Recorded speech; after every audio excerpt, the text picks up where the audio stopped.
Hi guys, and welcome back to the channel. Well, I've got a few winter storage tips here for you, and I'll get this camera turned around and we'll sit down and we'll talk about them right away.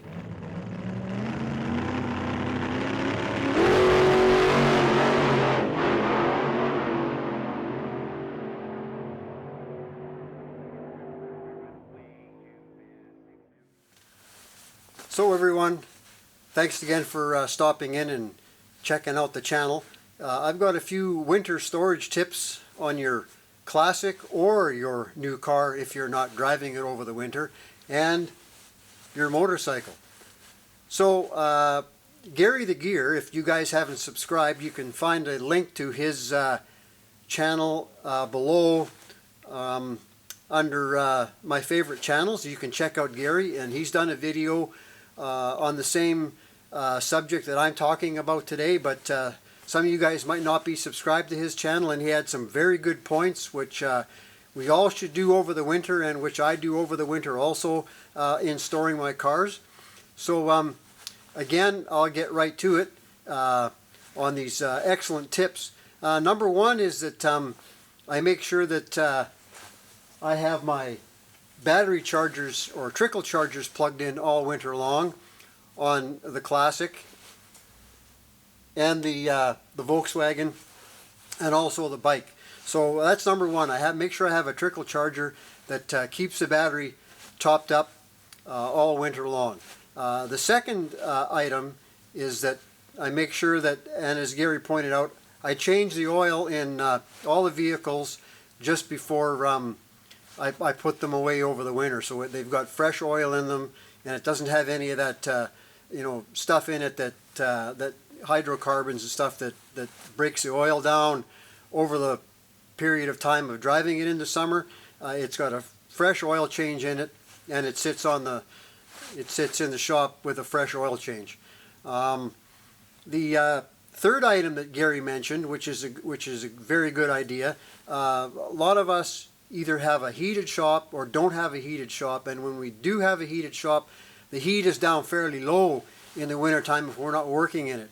I just built my shop, as you know, this summer, and I never got around to having heat in it, but it is insulated. But the thermometer today shows just under 50 degrees in here, and it's freezing outside. So the temperature will fluctuate in this shop up and down over the winter time, and if I put a bit of heat in here with a portable heater I have, will cause a little bit of condensation, and that can happen in your fuel tanks. So you want to have a full tank of non-ethanol but premium fuel in your vehicles to store them over the winter. Top it right up. The Nova is just about out of fuel. It's not topped up because I do have plans this winter or early spring of dropping the tank, changing the tank to a new tank and a sender, and I didn't want all that fuel in the tank.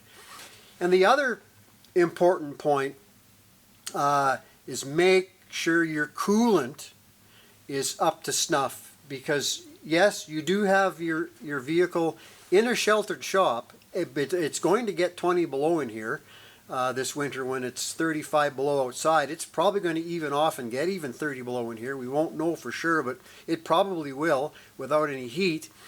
Make sure your coolant is in everything is good for minus 35 or 30 below. You don't have the wind chill factor in here, but you do have it cold. So you don't want to have your coolant weak and maybe freeze your block or pop your frost plugs out. So just make sure you check your coolant. And that's pretty much all the tips I have. Gary, like I said, Gary had the same tips, and they're very good tips. Some of you guys may not be subscribed to his channel, and you're subscribed to mine. Make sure you go check Gary out. He's got great content. I'm kind of trying to do the same as what he's doing up north. I'm trying to do it down south. I'm trying to get interviews lined up and garage tours for the winter time. I know it's tough to do, but if any of you guys down in the Moose Jaw, Regina area have collections, projects, cars you'd like to see on the channel, make sure you guys hit me up, and I'll do my best to come and do an interview. It's all anonymous, and locations won't be revealed, just your name, your first name, not your last name. People may know some of the people I interview, which is fine, but again, if you guys have any vehicles or collections or stuff you want on the channel, make sure you hit me up and I'll do my best to come and interview you. So that's all the stuff I have for today. And again, thanks for liking, sharing, and subscribing to the channel. It's growing all the time. We get a few new subscribers every week, and I like bringing you this content.